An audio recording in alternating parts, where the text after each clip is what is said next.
Hello, kamusta na tayo? Hmm, ano naman pinagagawa niyo maliban sa panonood? Nanay ko,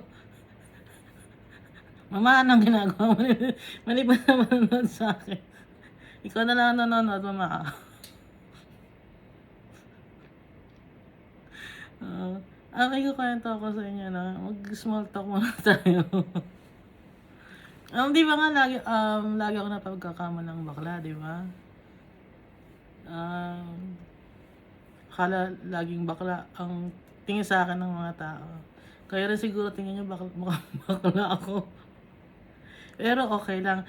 Ikukuwento ko lang, yung tinawag ko yung naglilinis ng bahay kasi, dun sa lugar nila tinawag ko ta's nakita ako nung anak nung, naglilinis ng bahay. Tinawag niya yung nanay niya. Tapos, hindi ko na alam yun, okey, kung anong nangyari. Tapos yung naglilinis na rito sabi ng naglilinis sa bahay sa'kin, "Alam mo, sabi ng anak ko akala niya bakla ka, eh." Akala niya bakla ka kasi ano, sabi ko, "Hindi, babae yan," sabi niya dun sa anak niya. Pero alam mo, sabi sa'kin nung naglilinis, "Mukha ka talagang ano, mukhang lalaki." "Mukha ka talagang lalaki," sabi sa'kin nung naglilinis. Inuulit-ulit niya siguro mga 5 times, "Mukha ka talagang lalaki." Sa okey lang sa'kin 'no, kahit sabihin mo, pangit ako or mukha akong bakla o ano, mataba, okey lang 'no sa'kin, hindi ako nagagalit. Pero, minsan pumapasok sa isip ko, ah tinignan mo ba yung sarili mo sa salamin? Parang gano'n, ah, okey lang ako na mukha akong bakla, pero nakita mo ba yung sarili mo? Gusto ko lang sabihin 'no, pero hindi, parang hindi tama para magsalita ako ng gano'n. Pero yung tao parang tama na gusto nila akong sabihan ng gano'n ano, or pintasan. Parang hindi sila nasasaktan or parang wala sa kanila. Pero kung ako magsasalita kaya, nakita mo na ba yung sarili mo sa salamin? Anong nakita mo?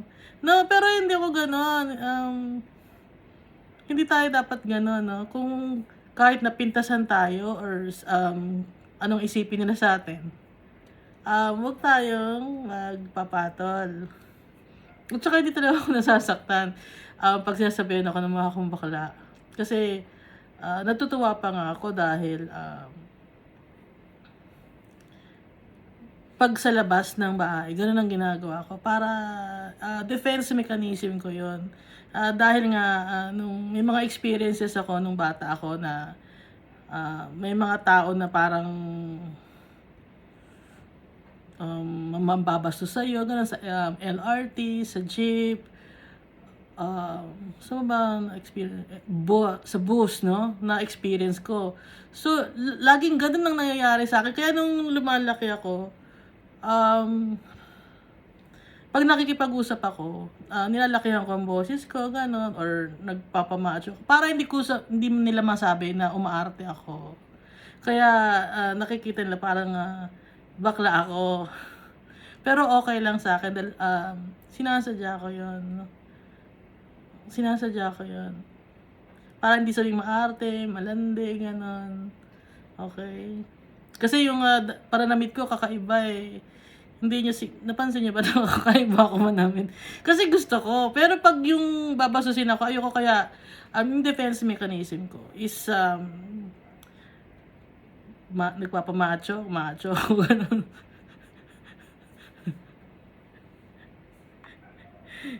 Kasi nga nung, experiences ko nung, bata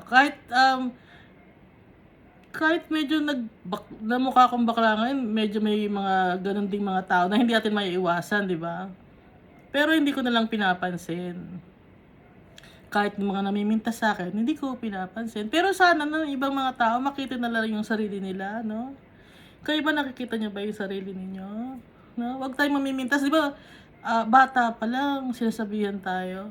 Pero kung pipintasan ako na bakla ako, okey lang yun sa'kin, hindi ako nagagalit. Ay, oo, mag-start na tayo 'no? Mag-start na tayo. Gusto ko lang pala ulit ikuwento yung nanay ko naman, okey? Kinukuwento ko lang sa inyo yung mga nangyayari sa buhay ko sa araw-araw kasi nga wala akong makausap, gano'n. Ay, ikukuwento na ka naman yung nanay ko kasi yun lang ang mga nakakausap ko, yung naglilinis ng bahay, tapos yung nanay ko, gano'n. Tapos paglalabas lang ako, may bibilhin lang ako sa labas ng pagkain. Ang tinatamad na kasi ako magluto. Kasi maghuhugas pa ako ng pinggan, gano'n. Tapos magpapawisan pa ako. Tamad. Papawisan ako, tamad na. Hugas na naman. Hindi na matapos yung hugasin. Tapos nagluluto, mainit, gano'n. Kaya bumibili na lang ako kasi gano'n din. Tsaka yung pag nagluluto ako, yung luto ko, parang hindi ako nasasarapan, hindi ko na makain. No? Pero pag iba, pag binibigay ko yung luto ko, natutuwa sa, "Uy, ang sarap ng luto mo." Pero pag ako, hindi ako natutuwa. Umay siguro ako. So, pag nagbibili ako ng pagkain, tinatanong ko nanay ko, "Anong binili mo?" "Bumili ako ng pagkain eh." Tapos alam kong ending lagi nun is, "Malinis ba yan, anak?" Ganon, ha? First time na, unang tanong, no? Anak, malinis ba yung luto na binili mo? Ang sagot ko, nung mga 3 months ago, 4 months ago, oo, malinis. Siyempre hindi. Gaganon ako. Binibiro ko yung nanay ko. Siyempre hindi malinis. Ay, ba't gumagano siya? Nagagalit siya kasi nga ayaw niya ng mga madumi ng mga pagkain, gano'n. OCD kasi meron siyang obsessive compulsive disorder. Tapos may instance naman na tatanong naman niya sa akin, "Anak," bumili ulit ako ng itong ulam, no? "Anak, malinis ba yung nabili mong pagkain?" So, ang sagot ko, "Oo, malinis. Lasang sabon pa nga eh." Ganun eh. Lasang sabon pa nga nabili ko. Napakalinis. Ano, nagagalit siya. Ba't daw ganun ang sagot ko? Tapos naman, ito naman lately naman, tinanong niya ako uli.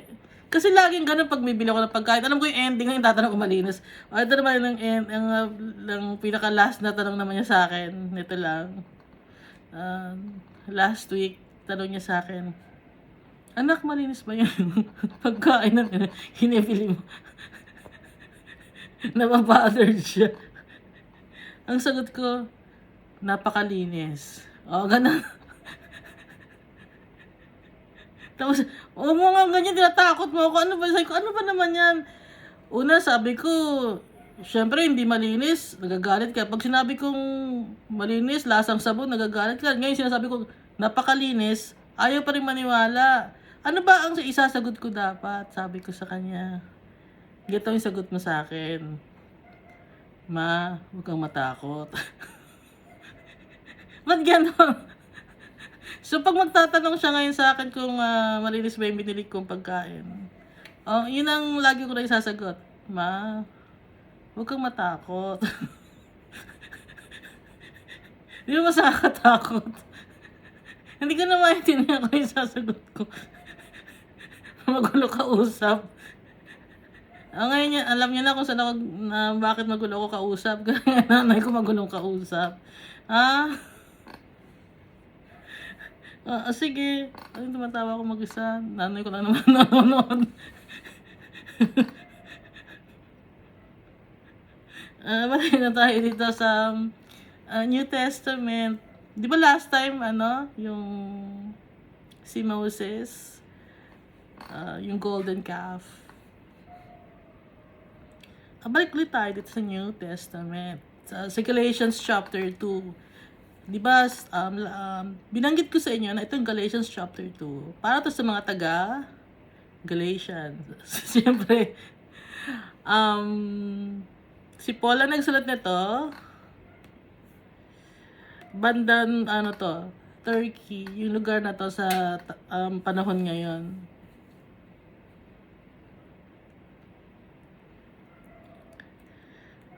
Kinikwento rito ni Paul kung paano siya naging follower ni Christ dun sa chapter 1. Okay? Excuse. kung paano siya tinawag ni Almighty Father tsaka ni Jesus Christ, yung mga pinagdaanan niya.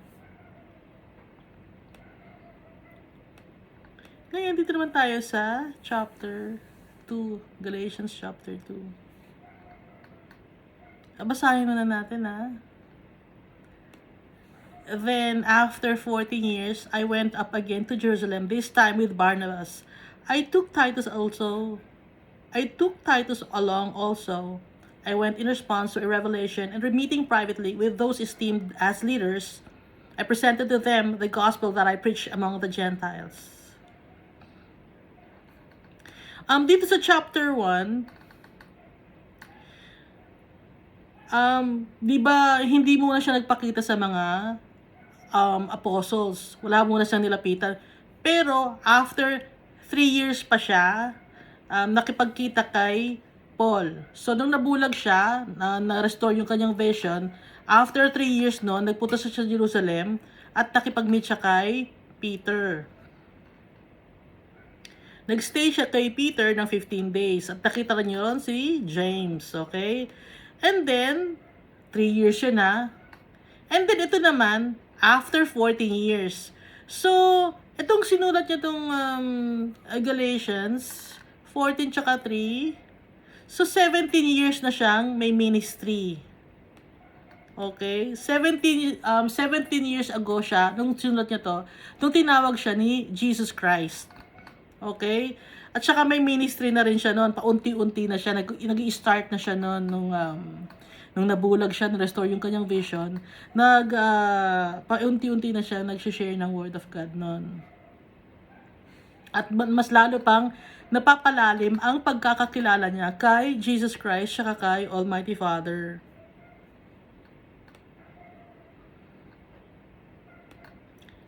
Napakasipag ni Paul. Gusto niyang gawin ang utos sa kanya ni Jesus Christ. Faithful si Paul. At strict din si Paul. Okay? Strict siya. Kasi gusto niyang laging gawing tama. Gusto niyang gawin ang lagi ang tama. Dahil kay Jesus Christ. Kasi kakaiba yung pagkakatawag sa kanya.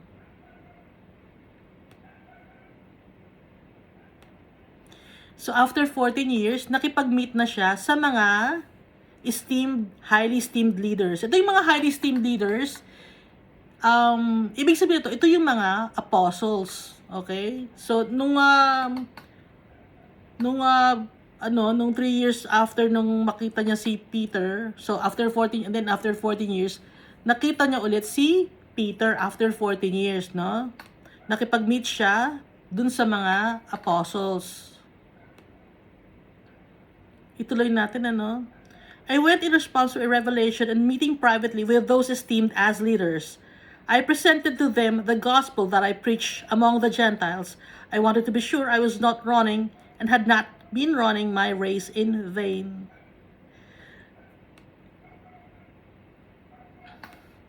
Nung nakipagkita siya sa mga apostles, present niya sa mga apostles yung mga itinuturo niya.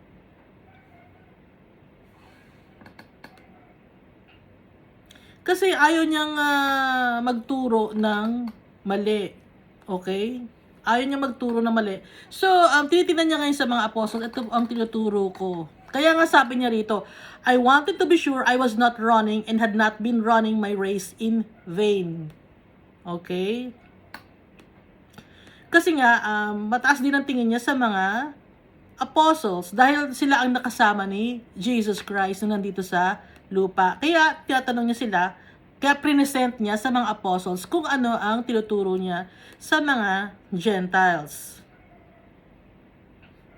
Ituloy natin, Yet not even Titus, who was with me, was compelled to be circumcised, even though he was a Greek.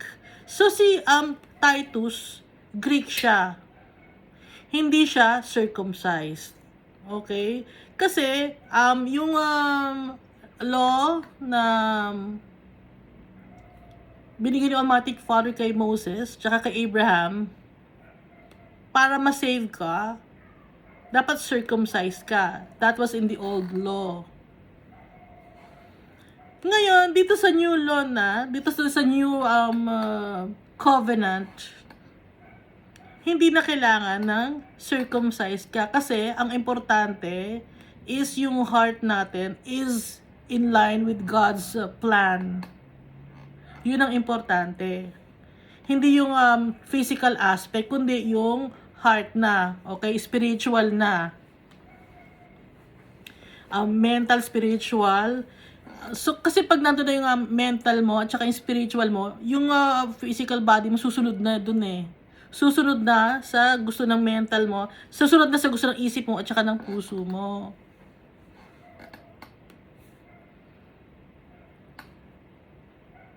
Ituloy natin This matter arose because some false believers had infiltrated our ranks to spy on the freedom we have in Christ Jesus and to make us slaves.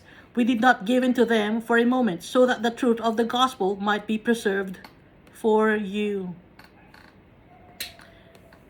Kasi, nung time na to, may mga false believers na rin. Di ba may mga false prophets, false apostles, false believers. So, up to now, may mga false believers pa rin tayo. Nag-iiba lang sila ng itsura. Okay? Nag-iiba lang ng itsura, pero nandun pa rin yung pagiging peke. So, kung noon may false believers, up to now may mga false believers pa rin. Kahit na nga, nagaanyo na false deacons, false elders. Minsan may mga leader ng Christian leader na hindi naman sila totoo naniniwala kay Almighty Father tsaka kay Jesus Christ. Alam niyo ba yun? Sumasali lang sila para lang to gain some prestige, to gain financially.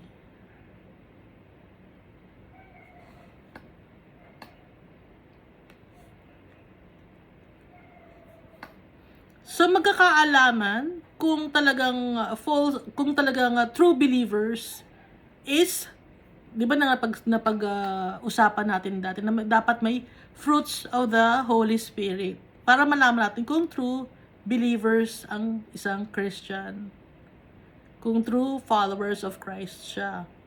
Kaya dito sinasabi dito ni Paul, may mga false believers na nakapasok sa kanilang samahan, infiltrated our ranks to spy, para tumingin kung ano ang pinaggagawa nila. Tapos iibahin nila ang gospel. Itong mga false believers na to, syempre, kung false, di ba pag false, peke. Pag peke, kanino? Sinong tauhan nitong mga to? Tauhan to ni Satan.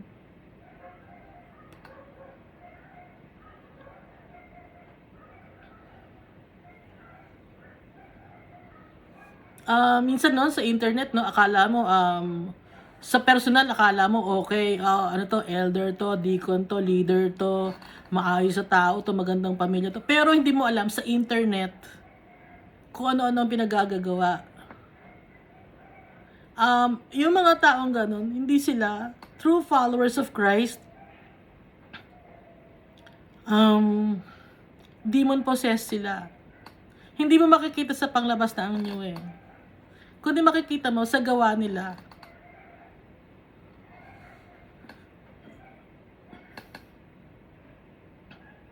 Minsan may mga pedophile, ganun. Di ba nagkwento na ako sa inyo dati na kunyari misyonaryo siya, yung pala pedophile siya. So maging aware tayo sa mga kasama natin, sa kasama ninyo sa congregation ninyo. Tingnan natin yung fruits of the Holy Spirit, kung kahit ba walang tao na nakatingin sa kanila, ginagawa pa rin nila yung tama at yung utos ni Almighty Father at ni Jesus Christ. Kasi yung ibang tao, pag may ibang mga followers ni Christ, kunyari, gumagawa lang ng maayos pag may mga taong nakatingin. Pero pag wala ng mga taong nakatingin at mag-isa na lang sila, sa dilemma. Gumagawa na sila ng kalokohan. Kaya wag tayo agad-agad magtitiwala ng mga brother, sister, kuya, ganyan. O pagtiwalaan natin si kuya, ganyan. May mga false believers. Okay? Noon pa man, may mga false believers na. At kaya sila nag-i-spy. It's because gawa to ng demonyo. Sinisira nila ang paniniwala ng mga tao tungkol kay Christ.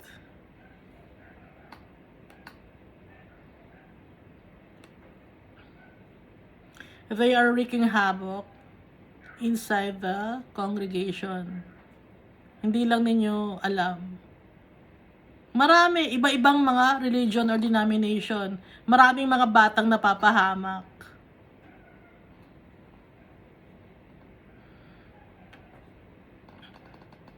Or kahit na hindi personally sa internet, ginagawa yun ng mga so-called Christians. Pero hindi naman sila talaga Christians, kundi demon-possessed sila. Dahil hindi nila mapigil ang sarili nila.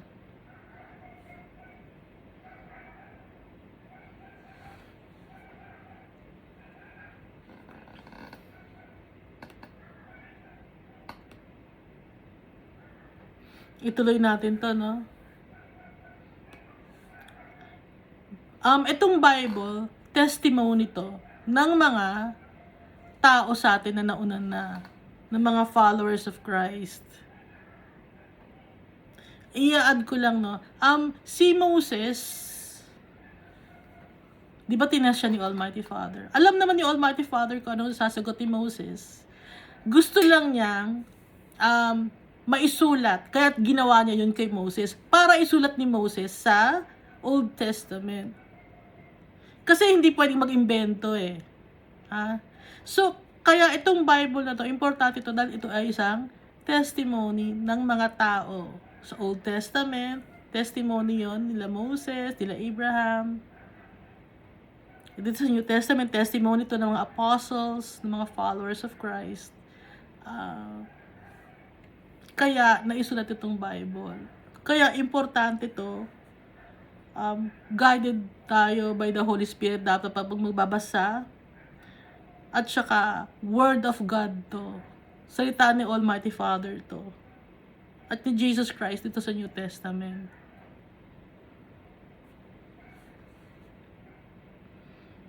Hindi ito isinasawalang bahala. Importante to. Ilalagay na, pag nagbabasa tayo ng Bible, ilalagay natin sa puso natin. Kahit na hindi mo kabisado yung verse or yung chapter. Kasi ako hindi ko makabisado. Pero, ilalagay natin sa puso natin, maalala natin yun. Ang nakalagay sa Bible yun. Hindi ko lang malaman kung saan, pero alam ko na sa Bible yun. Ngayon, kaya lang may verse and chapters para maipakita mo sa mga fellow believers mo na ito ang proof. Okay.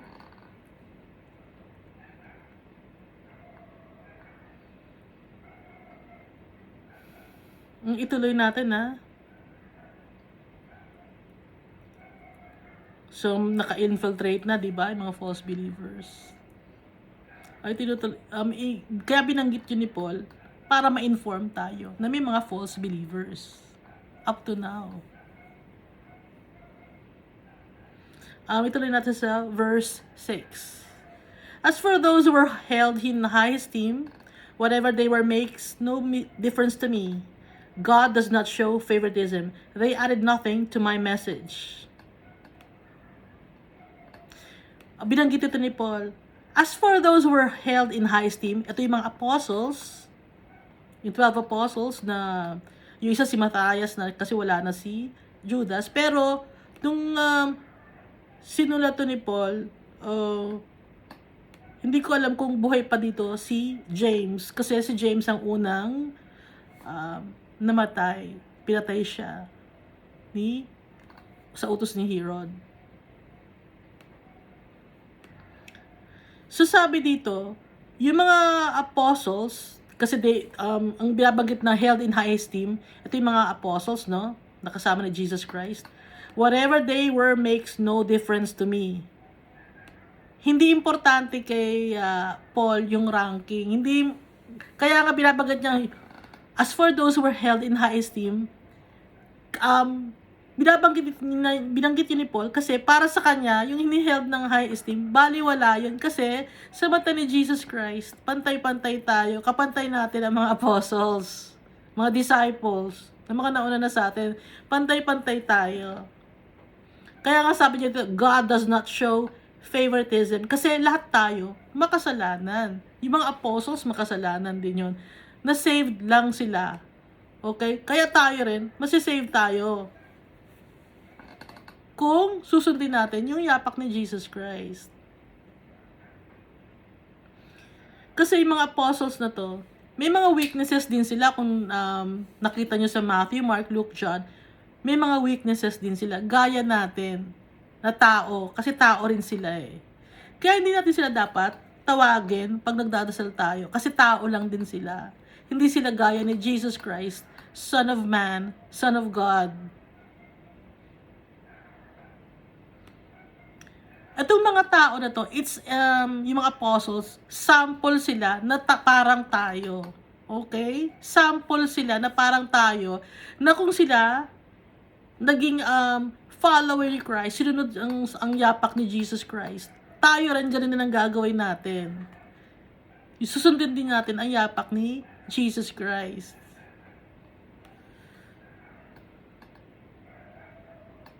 Kaya God does not show favoritism. Hindi naman importante, walang pinagkaiba, sabi ni Paul. Whatever they were makes no difference to me. Walang pinagkaiba kung ano man sila. God does not show favoritism. They added nothing to my message. Walang inad na anuman ang mga 12 apostles dun sa message na pinapalaganap ni Paul sa mga Gentiles. Kasi si Paul, nakukuha niya yung message na yun na pinapalaganap niya or sinishare niya sa mga tao galing kay Jesus Christ. Kaya walang masabi yung yung mga apostles na nauna na. Dahil inline yung tinuturo ni Paul sa tinuturo ng mga 12 apostles. Excuse me. Tuloy natin na, on the contrary, they recognized that I had been entrusted with the task of preaching the gospel to the uncircumcised, just as Peter had been to the circumcised. So, ina-acknowledge nila na naniniwala ang mga 12 apostles na si Paul ang naatasan na mag-preach ng Word of God sa mga Gentiles sa atin. Okay? Kasi si Paul tsaka yung 12 apostles, sila naman na nag-share ng Word of God para sa mga Jews. Naintindihan natin? Kaya nga, di ba, ang tawag kay Paul Apostle Paul,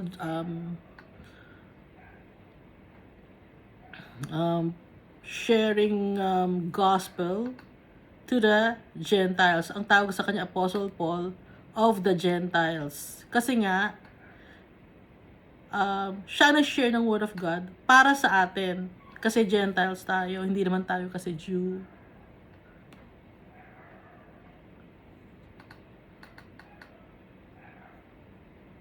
Dito naman sa verse 9, James, Cephas, and John, those esteemed as pillars, gave me and Barnabas the right hand of fellowship when they recognized the grace given to me.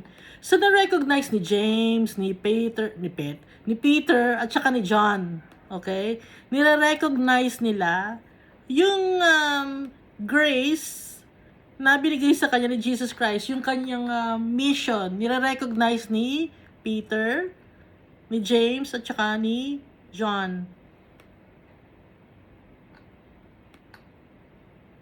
So, dito, sa mga 12 apostles, wala naman silang leader. Okay? Wala silang leader. Yung 12 apostles. Ang leader nila, si Jesus Christ. So silang mga 12 apostles, pantay-pantay sila. Kasama si Paul, pantay-pantay sila.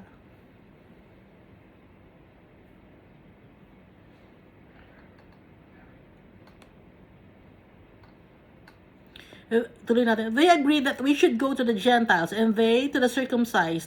All they asked was that we should continue to remember the poor, the very thing I had been eager to do all along. So, nagkasundo sila na yung mga apostles mag-share ng Word of God sa mga Jews. At ito namang si Apostle Paul, siya naman ang responsibility naman niya is to share the Word of God to the Gentiles. Yun ang pinagkasunduan nila. Ang gusto lang na mangyari ng mga 12 apostles ay ituloy or tulungan ni Paul ang mga mahihirap. Nagaya ng gusto nila yung gawin, sabi ni Paul. All they asked was that we should continue to remember the poor, the very thing I had been eager to do along. So, lahat sila tulong-tulong para may share ang Word of God sa mga nangangailangan at yung handang makinig.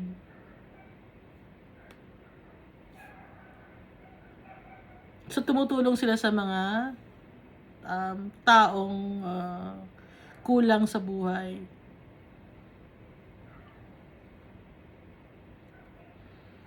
Paano nila tutulungan yun? Siyempre, sinishare nila na tulungan natin yung mga brothers natin, ganun ang sinasabi nila, okay?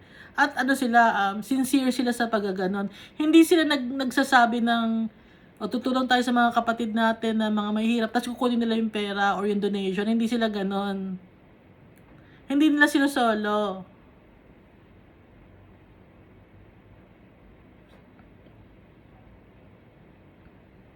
Kundi kung ano ang binigay na donation sa kanila, ibibigay nila ng buong buo sa mga nangangailangan.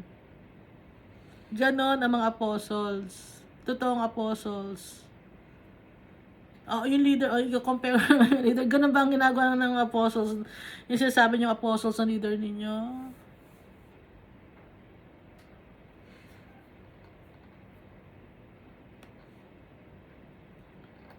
Ituloy natin, When Cephas came to Antioch, I opposed him to his face because he stood condemned.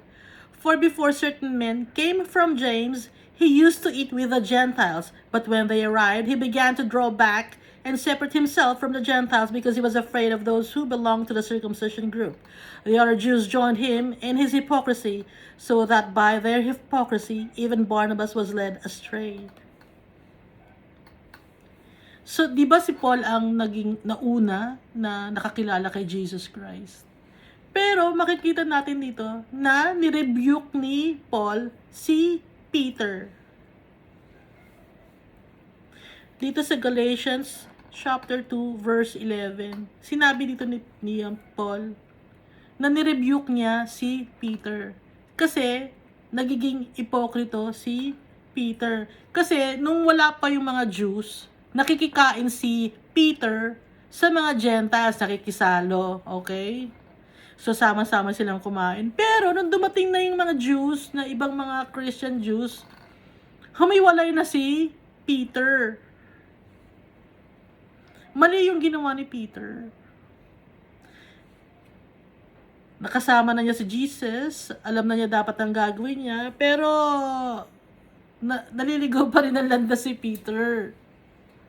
Okay?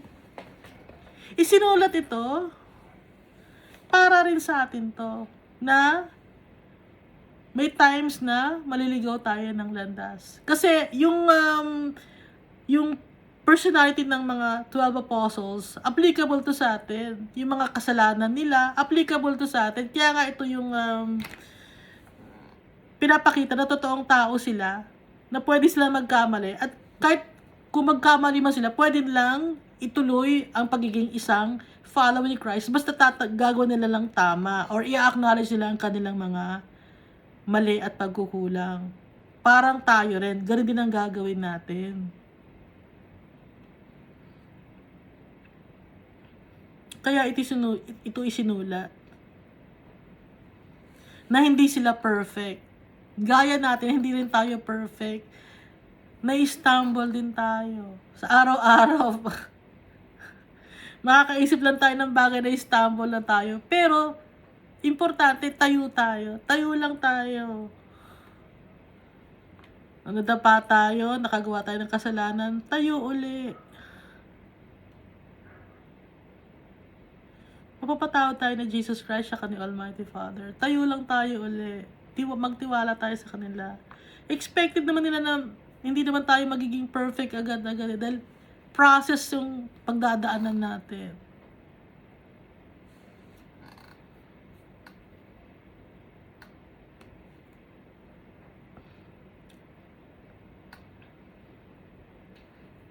Kasi nga dito si Peter, natakot siya, okay? Kaya lumipat siya sa mga Jew.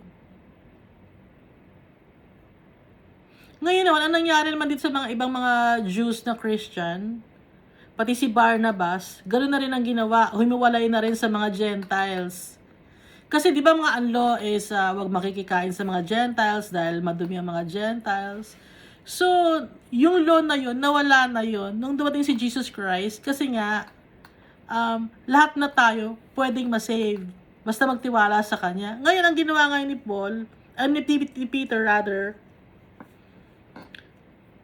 bumalik siya dun sa dating gawi.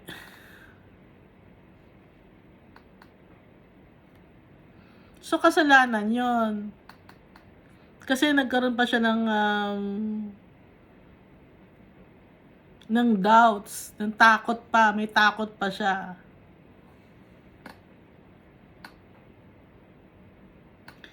So, parang tayo si Peter talaga, okay? Mahina. Si Peter, mahina siya.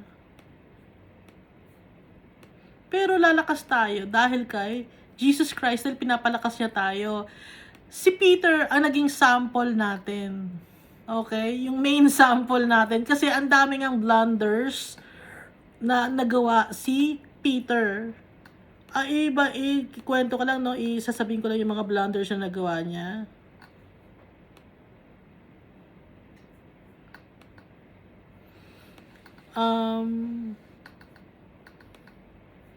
Yung naglalakad sa tubig si Jesus Christ. Ito ha, basahin natin sa Matthew chapter 14 verses 25 up to 32. Shortly before dawn, Jesus went out to them, walking on the lake. When the disciples saw him walking on the lake, they were terrified. "It's a ghost," they said, and cried out in fear. But Jesus immediately said to them, "Take courage, it is I. Don't be afraid." "Lord, if it's you," Peter replied, "tell me to come to you on the water." "Come," he said. Sabi ni Jesus, "Alika dito." And then Peter got down out of the boat, walked on the water, and came toward Jesus. But when he saw the wind, he was afraid and began to sink, cried out, "Lord, save me." Immediately Jesus reached out his hand and caught him. "You of little faith," he said, "why did you doubt?" Parang tayo to. Parang tayong si Peter talaga. Di ba tayo, nakikita si Jesus, susundan ko si Jesus, tas mamaya, sige, di ka dito sa tubig, magtiwala ka sa akin. Sige, magtitiwala. Tapos minsan, nagsisink na siya ng bigla-bigla, Nagsisink na siya kasi nga nakakita siya ng wind. Parang tayo rin to, no? Gagawin ko to dahil nagtitiwala ko kay Jesus Christ. Tapos, pag makakakita tayo ng mga trials, ito na, kala ko ba tutulungan ako ni Jesus? Bakit mayroon ako na-experience na ganito? So, nawawalan tayo ng faith, okay? So, para tayong si Peter, sasabihin niya sa atin, Jesus, "You have little faith, why did you doubt?" So, wag tayo mawawalan ng faith kay Jesus Christ. Kaya sinulat to, kasi nga, si Peter, ganun siya. So, tayo rin, ganun din tayo eh. Diba? nagkakaroon din tayo nawawalan din tayo ng faith. Pero, tayo lang tayo. Balik tayo. Hingin natin ng guidance si Jesus Christ. Huwag tayong hihinto. Pag nagkasala, tayo agad. Pag nawala ng faith, tayo agad. Laban agad. Laban lang. Ito pa, no, ang kinikwento ko lang sa inyo si Peter. Kasi nga, binanggit ni Paul si Peter.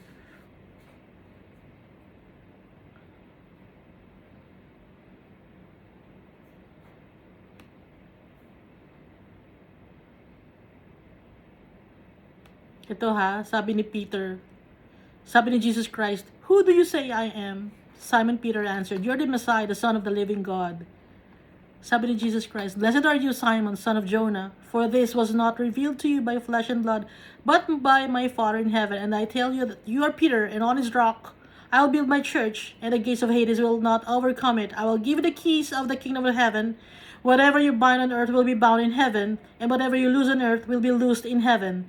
Then he ordered his disciples not to tell anyone that he was the Messiah. From that time on, Jesus began to explain to his disciples that he must go to Jerusalem and suffer many things at the hands of the elders, the chief priests, and the teachers of the law, and that he must be killed, and on the third day he be raised to life. Peter took him aside and began to rebuke him. "Never, Lord," he said, "this shall never happen to you."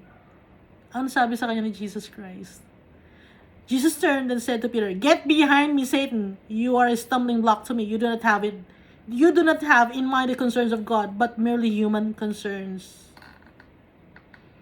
Noong una, pinuri niya si Peter. Dahil nga, nireveal yung Almighty Father kay Peter kung sino si Jesus Christ. So, si Peter sabi, "You are the Messiah, the Son of the living God." Tapos, bigla na lang dito, na nagkakwento na si Jesus Christ about nung kanyang mga mangyayari sa kanya, yung sufferings niya, na impending sufferings na mangyayari, yung time na to. Sabi ngayon sa kanya ni Peter, inilayo ni Peter siya sa mga ibang apostol. Sabi niya, "Never, Lord, hindi mangyayari sa iyo to." O, nagalit si Jesus sa kanya, "Get behind me, Satan."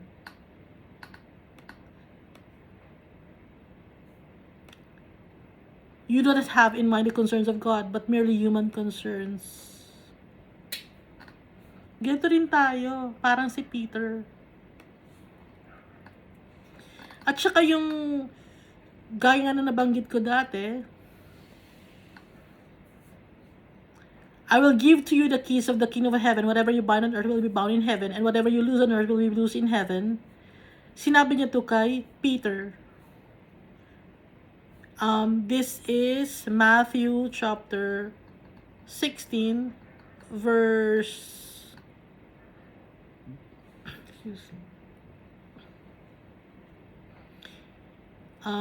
17 up to 19.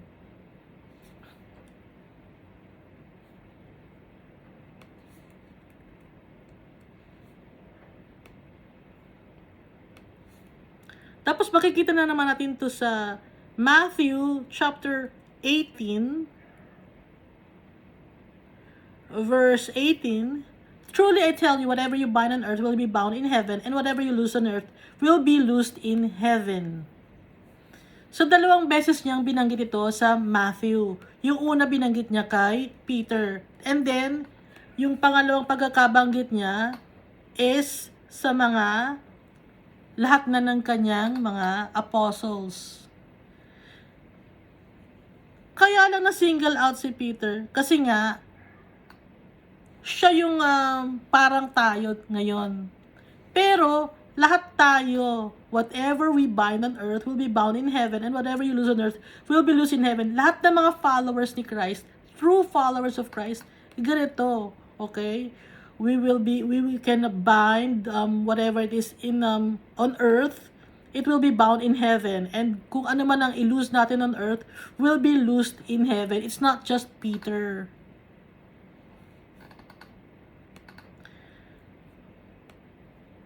Kasi nga Si Peter, yung faith niya, no? Akyat baba, yung faith niya. So, ganun din tayo eh. Naiintindihan tayo ni Jesus Christ. Kaya nakasulat to sa Bible. Kasi nga, si Peter, yun yung example natin ng pagiging isang follower ni Christ na yung nagdidwindle yung faith natin. Minsan meron, minsan wala, ganun. Kaya minamotivate ngayon ni Jesus Christ si Peter. Kaya nga tinawag na ikaw si Peter ka. Okay, minamotivate niya si Peter. At saka 'di ba sabi ni Jesus Christ, alam mo, Peter, kinukuha ka sa akin ni Satan pero hindi ako pumayag.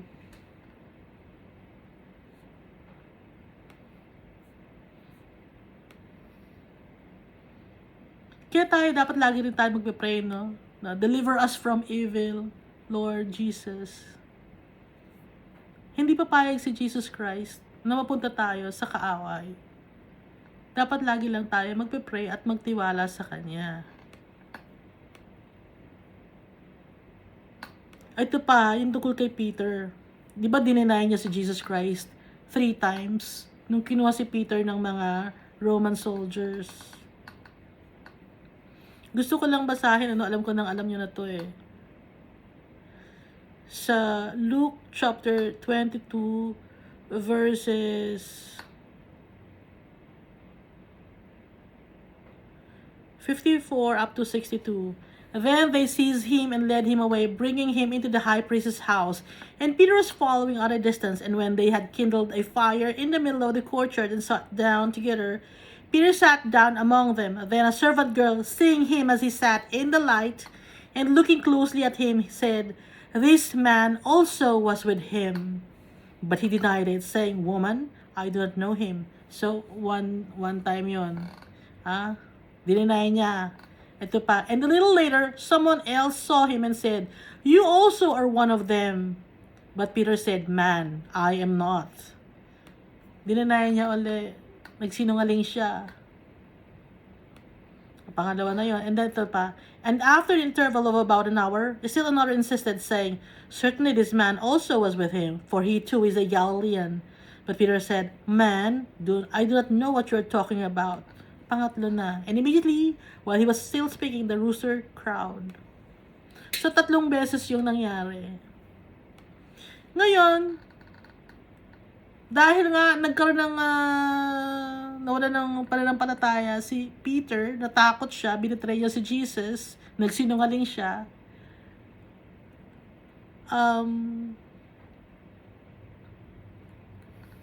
Pinatawad naman siya ni Jesus Christ. Pero, tinanong siya dito sa John chapter 21 verses 15 up to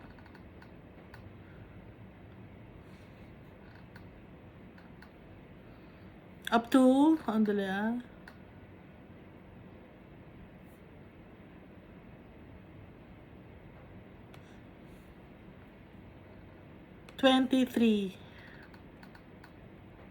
Ito ang sabi sa kanya ni Jesus nang nabuhay si Jesus.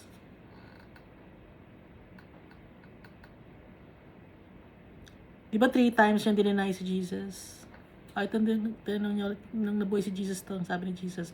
When they had finished eating, Jesus said to Simon Peter, "Simon, son of John, do you love me more than these?" "Yes, Lord," he said, "you know that I love you. Feed my lambs." Una yun, tinanong ni Jesus Christ. And then again, Jesus said, "Simon, son of John, do you love me?" He answered, "Yes, Lord, you know that I love you." Jesus said, "Take care of my sheep." Pangalawa na yun. The 3rd time, he said to him, "Simon, son of John, do you love me?" Peter was hurt because Jesus asked him the 3rd time, "Do you love me?" He said, "Lord, you know all things. You know that I love you." Tinanong siya 3 times ni Jesus Christ. Bine-verify ni Jesus Christ, mahal pa ba talaga ako? 3 times mo akong dinanay, Peter. Ngayon, 3 times kitang tatanungin. Mahal mo ba talaga ako? Kasi 3 times mo akong dinanay eh.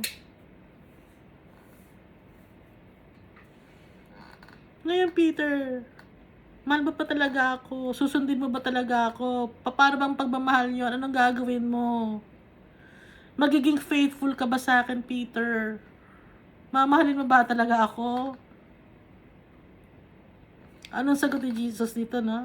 Jesus said, "Feed my sheep.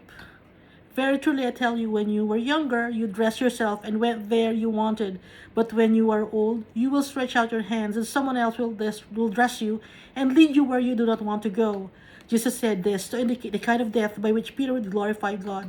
Then he said to him, "Follow me." Peter turned and saw that the disciples whom Jesus loved was following them. This was one who had leaned back against Jesus at the supper and said, "Lord, who is going to betray you?" When Peter saw him, he asked, "Lord, what about him?" So dito, after i-verify ni Jesus Christ 3 times kung talagang mahal siya ni Peter, ang sabi ni Peter, mahal niya talaga, di ba, si Jesus Christ. Ngayon sabi ni Jesus Christ, dati, nung bata ka, binibihisan ka, kahit saan kang puta, pwede. Pero ngayon matanda ka na, ang mangyayari sa'yo, you will stretch out your hands, someone else will dress you and lead you where you do not want to go. So,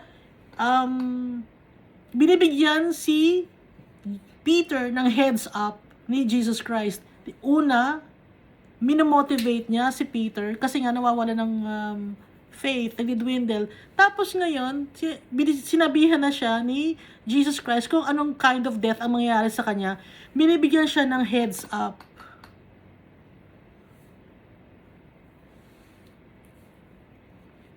Kasi nga may tendency nga si Peter na mawala ng faith. Kaya sinasabi sa kanya ni Jesus Christ, pinapalakas ang loob niya. Lakasan mo ang loob mo. Ito ang mangyayari sa'yo. Mamamatay ka. Ito ang kind of death that it will glorify God.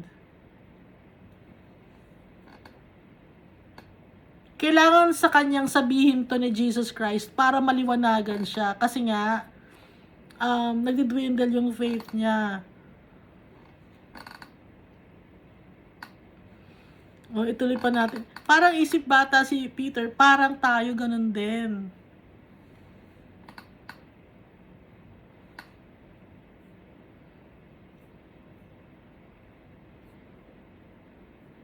Ito naman, ituloy na sa verse 20. Peter turned and saw that the disciple whom Jesus loved was following them. So ito si John. John the beloved.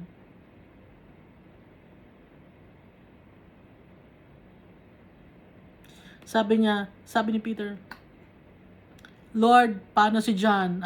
Paano naman siya? Mabubuhay ba siya?" Isip bata si Paul. Si John ba, anong mangyayari sa kanya? Anong ang sagot sa kanya ni Jesus? Jesus answered, "If I want him to remain alive until I return, what is that to you?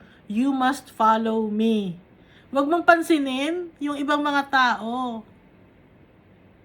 Kung ano man mga trials na mangyayari sa buhay nila. Basta ikaw, tumingin ka lang sa akin, sunod ka lang sa akin. Ganon din tayo. Sinasabihan tayo ni Jesus, kaya nasa Bible to. Huwag tayong makialam kung ano man ang mangyayari sa ibang mga Christians, kung hahaba ba ang buhay nila. Pero tingin tayo kay Jesus Christ dahil iba-iba ang path natin sa buhay. Kaya dito, pinapakita na si Peter, pinapalakas niya ang loob ni Peter.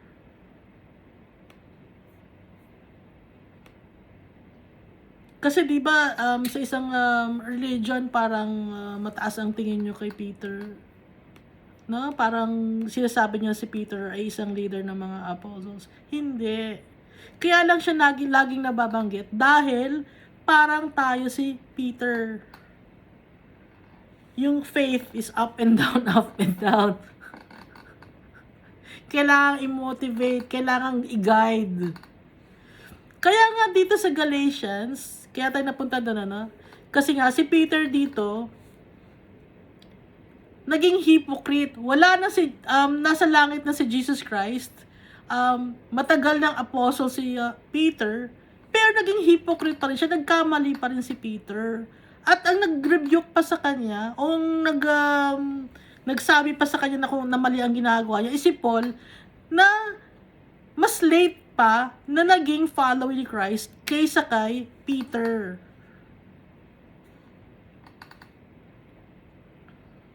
Dito makikita natin na kahit ibig sabihin na kahit mataas ang ranking or mas naunang Christian yung isang tao, kung may maling nagawa, pagsasabihan natin. Kasi sa tingin ni Jesus Christ at ni Almighty Father, pantay-pantay tayo. Walang seniority dito.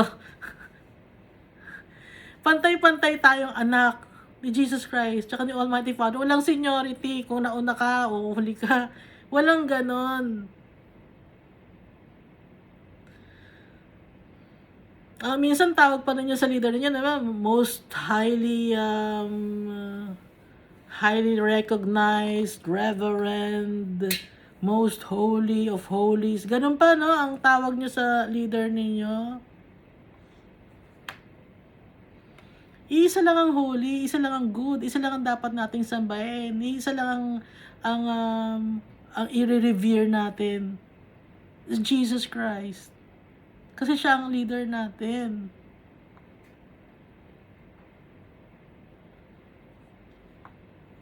Si Almighty Father, isambahin natin. Sila lang, wala nang iba. Yung leader ninyo, bakit ganon?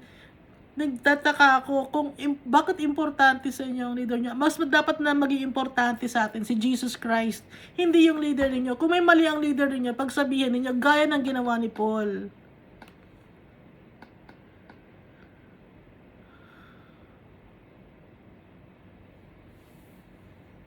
Kaya ito sinulat ni Paul, guided to by the Holy Spirit.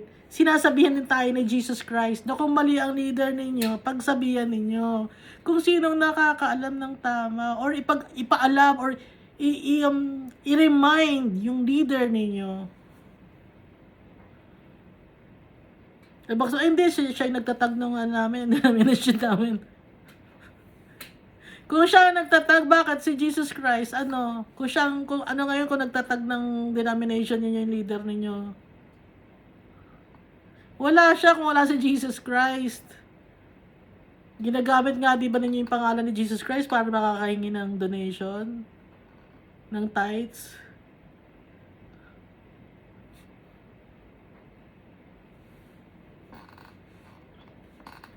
Hipokrito kasi ang mundo na to eh. Magbabasa tayo ng Bible, please.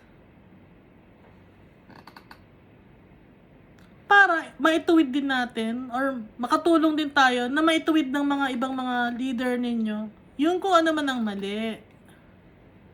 Ay, hindi namin pwede mapagsabihin yung leader namin eh. Nahihiya kami. Kanino kayo nahihiya? Sa leader ninyo o kay Jesus Christ?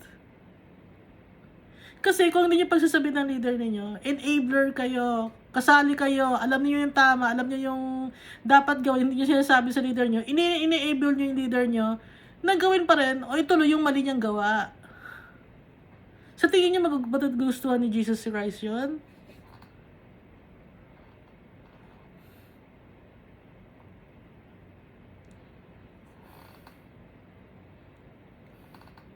Akala nyo ito lang ang nakalagay sa Bible, kung ano lang sinasabi ni Paul, nagkakwento lang si Paul. Hindi. May ibig sabihin to. Ito mga sinasabi sa Bible. Bawat isang mga words dito, importante to. May meaning lahat to. Applicable to sa mga Christians na gaya natin, followers of Christ.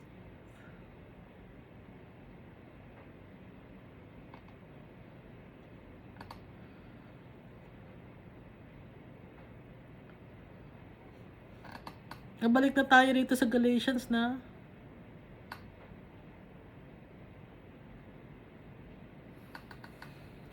Balik tayo sa 14, verse 14. Galatians chapter 2, verse 14. When I saw that they were not acting in line with the truth of the gospel, I said to Cephas, or Peter, in front of them all, you are a Jew, yet you live like a Gentile and not like a Jew. How is it then that you force Gentiles to follow Jewish customs?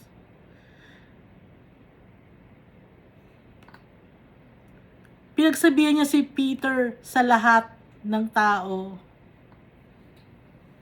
Kaya niyo bang gawin sa leader niyo yun? Pagsabihan niyo leader niyo sa lahat ng tao para may pakita yung mga mali.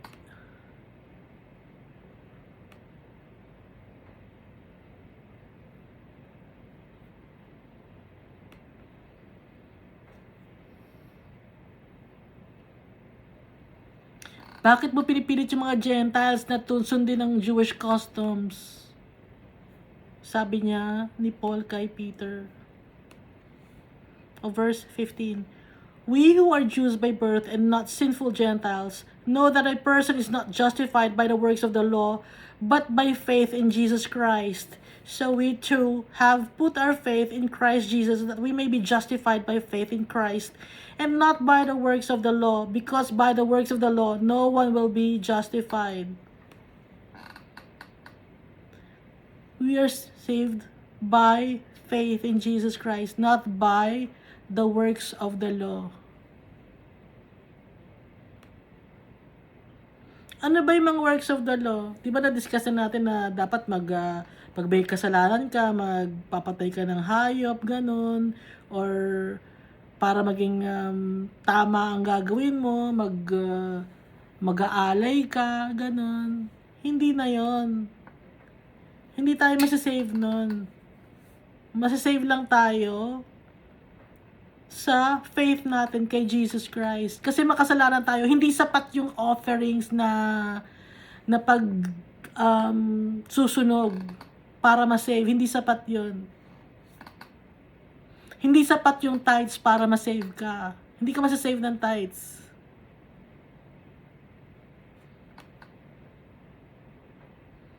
Kahit gaano pang pera ang ibigay mo, hindi nabibili si Jesus Christ. Hindi nabibili si Almighty Father. We are saved by faith in Christ Jesus.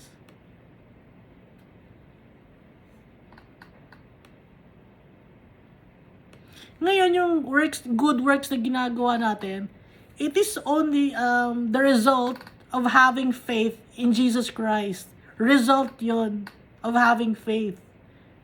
Okay, it's not the other way around na dapat maganda ang gagawin ko para ma-save ako. Hindi. Kabaliktaran, magtiwala muna kay Jesus Christ, at pag nabago na yung puso natin, saka tayo ngayon makakagawa ng tama. Having faith in Jesus Christ. Tuloy natin, ano? But if in seeking to be justified in Christ, we Jews find ourselves also among the sinners, doesn't that mean that Christ promotes sin? Absolutely not. If I rebuild what I destroyed, then I really would be a lawbreaker. So sinasabi dito ni Paul na si Christ, nasira na nga yung temple eh. Sinira na ni Christ yung temple.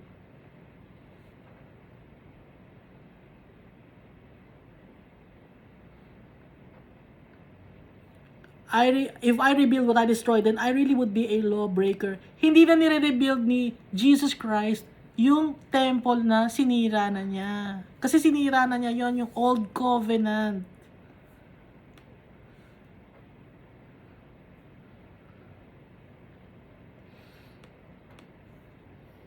Ituloy natin sa verse 19. For through the law I died to the law so that I might live for God. I have been crucified with Christ, and I no longer live, but Christ lives in me. The life I now live in the body, I live by faith in the Son of God, who loved me and gave himself for me.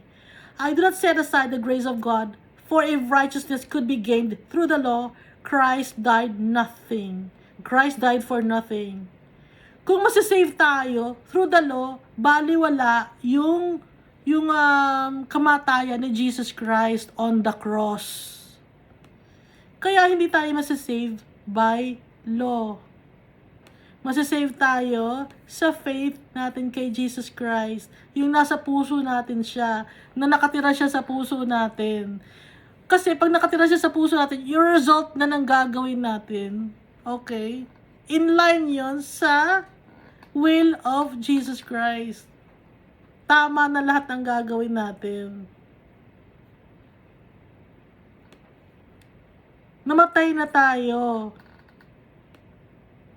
Bago na tayo ngayon. Namatay na yung old ways natin, yung lumang ugali natin, wala na yon. Para mabuhay tayo kay Almighty Father. Naipako na tayo kasama ni Jesus Christ. Alam niyo ba yon? Yung kasalanan natin, naipako na yon. Kasama ni Jesus Christ. Niredeem tayo ni Jesus Christ. Kaya hindi na tayo mabubuhay ng para lang sa sarili natin. Mabubuhay tayo para kay Jesus Christ dahil siya ang naipako na siya sa cross. Nabuhay siya. Ngayon mabubuhay tayo para kay Jesus Christ kung anong gusto niya sa buhay natin. At dahil sa pananampalataya natin kay Jesus Christ, masasave tayo.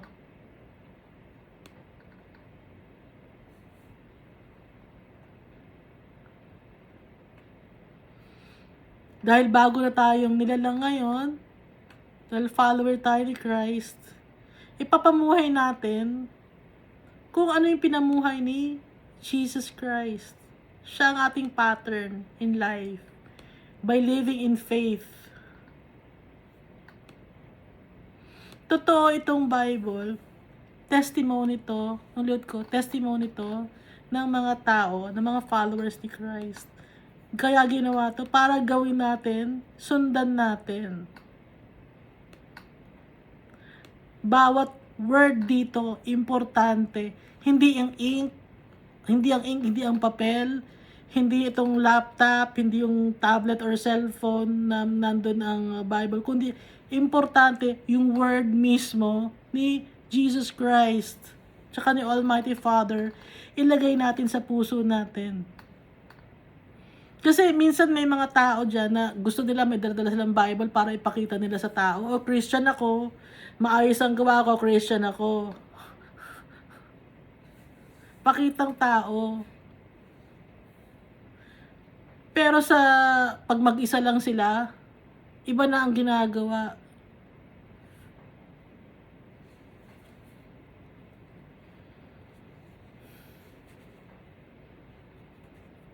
Marami kong alam na ganon. Marami kong kilala. May mga kilala ako. At sana nagbago na sila.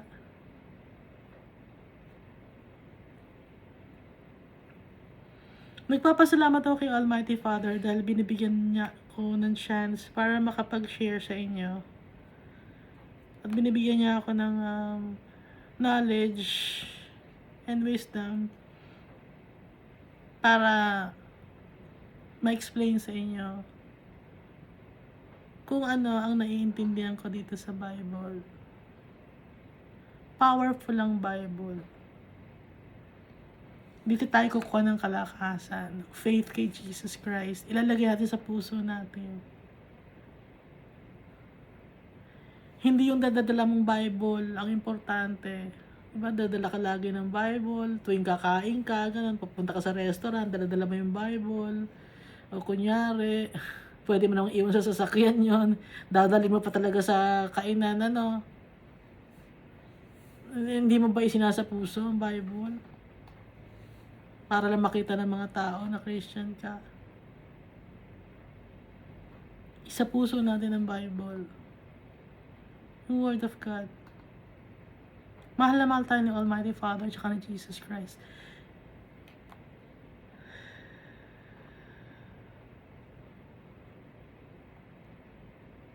Magtiwala tayo sa kanila.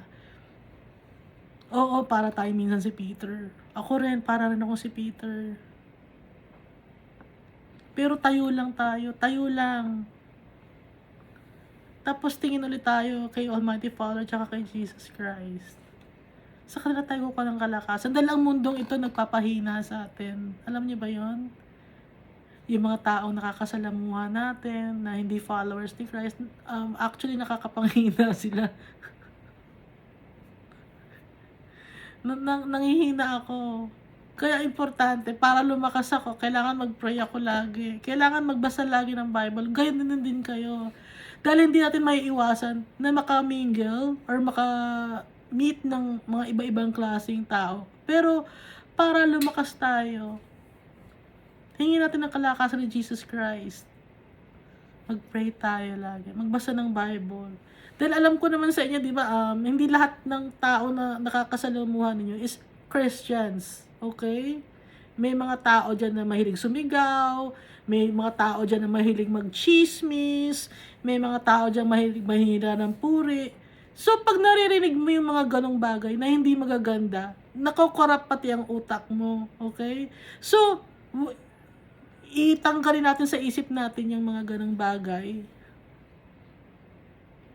Linisin natin. Linisin natin yung puso't isipan natin. I-stop na, yung mga chismis na yun, wag na natin ipakaalat, okay? Kung ano man ang chismis na yun, sa sarili mo, i-stop mo na sa sarili mo. Magbasa ka na ng Bible. Mag-pray na. Ganon.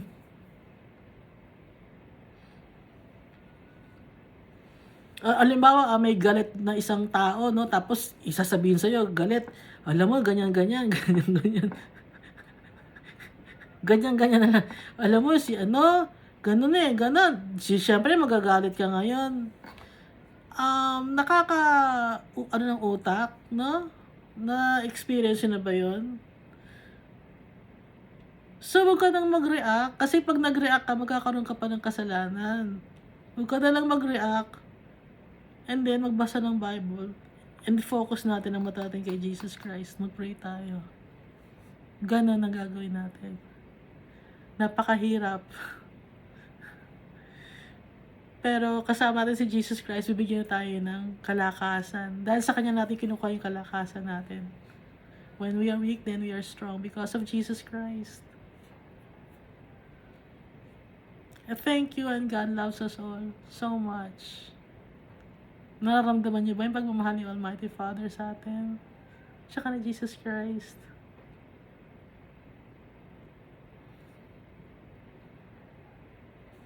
When you have peace of mind, mararamdaman mo yon.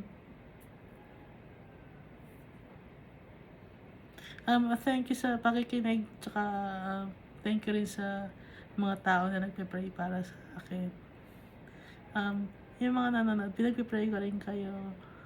Hindi ko man kayo kilala, pinagpe-pray ko kayo. Thank you.